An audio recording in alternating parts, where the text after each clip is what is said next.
In this presentation, I will be focusing on 4 of the 12 principles of animation: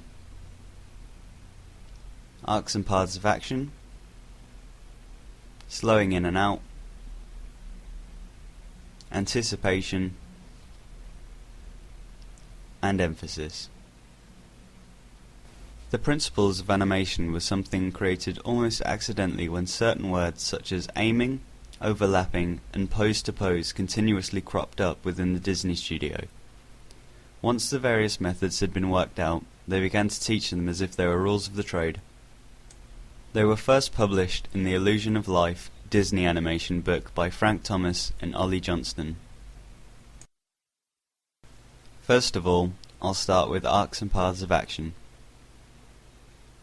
This is the principle that practically all living things move along curved paths of action, and only machines move in an entirely straight line. It's said that every movement has an arc, even if the arc is subtle or small.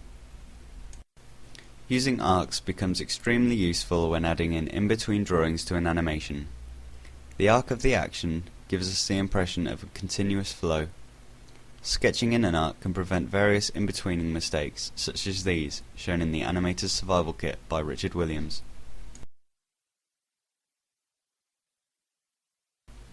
Although some of these seem obvious, when an animation is complicated and tweening becomes rushed, this rule can easily be forgotten. Solid objects don't shrink or grow during a movement. An arc would stop us from accidentally drawing this in. If we draw our 4 extremes, and then add in-betweens, the motion would show a square movement when a circular one is actually required.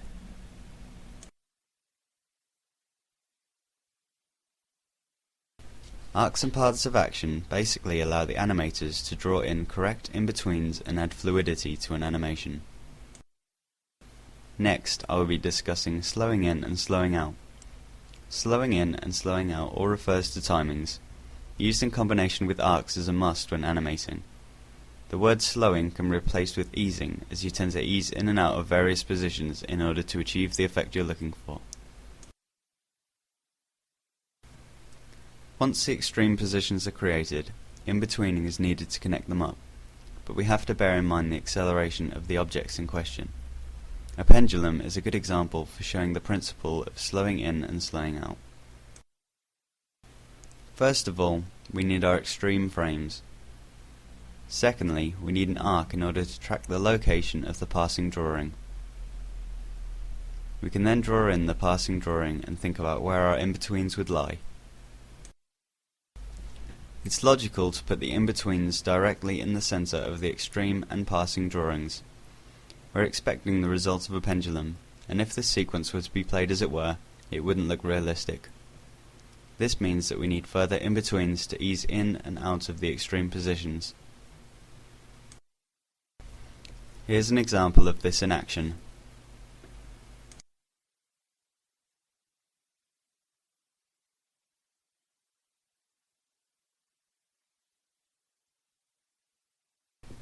Thirdly, onto anticipation. Anticipation in animation gives the watcher the idea that something is coming. It gives the character the intent of an action. Anticipation is the preparation of a phrase. We need anticipation within animation because for almost every action we make, there's an anticipation. Unless, of course, it's a pre-programmed response, such as something we do every day, like getting dressed.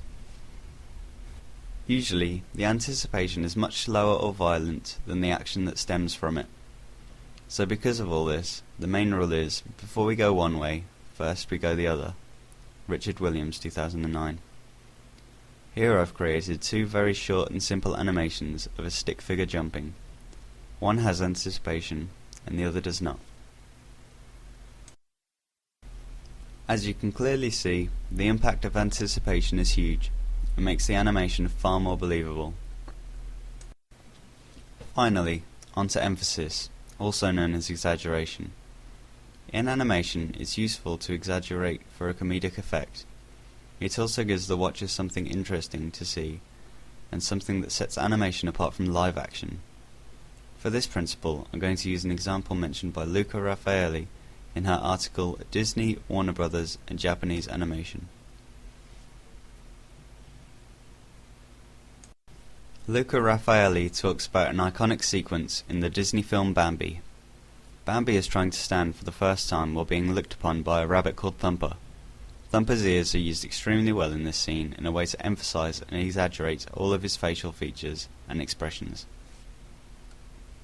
He doesn't walk very good, does he? Thumper? Yes, Mama. What did your father tell you this morning? If you can't say something nice, don't say nothing at all. In 16 seconds, as many as 11 expressions pass across Thumper's face. The expressions that are shown by Thumper in this scene give the character a sense of stability and solidity, which is needed for the credibility that Disney demanded. Another scene that highlights exaggeration is the opening scene of Who Framed Roger Rabbit. This contains all 4 principles I've mentioned earlier. Here's parts of the scene with the principles shown.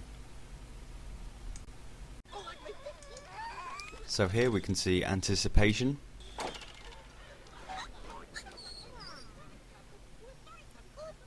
we can then see exaggeration and emphasis. And here we can see an arc forming in the salute. We can also see slowing in and slowing out on the pendulum. In summary, the principles of animation are methods. These methods allow you to produce a fairly predictable result if followed correctly. And that's my presentation on arcs, slowing in and slowing out, anticipation and emphasis. Thanks for watching.